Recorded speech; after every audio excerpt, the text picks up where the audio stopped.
Halaman Kalam Ilahi, karya Aulia Nur Hidayati. Di malam yang hening, ketika cahaya rembulan redup, terdengar bisikan suci di gua yang sunyi.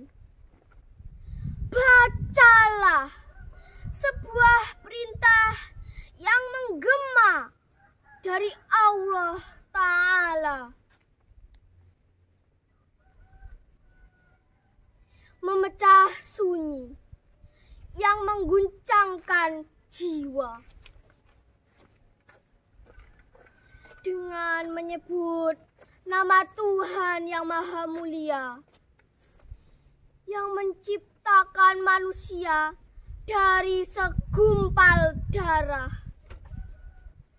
menitiskan kalam di hati, yang mengajarkan dengan pena dan kata, menghapus segala ragu, mengukir jiwa dalam tinta pengetahuan, menempuh ribuan langkah untuk meraihnya dengan upaya dan ketekunan yang heroik. Namun manusia kerap merasa angkuh dan lalai,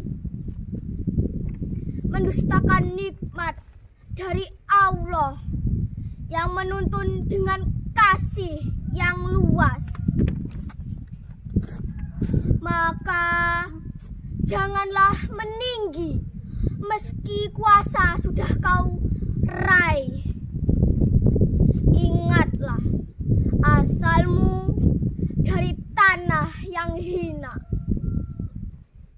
dan hanya dengan ilmu kita menjadi mulia, serta dengan iman jiwa kita menjadi cahaya.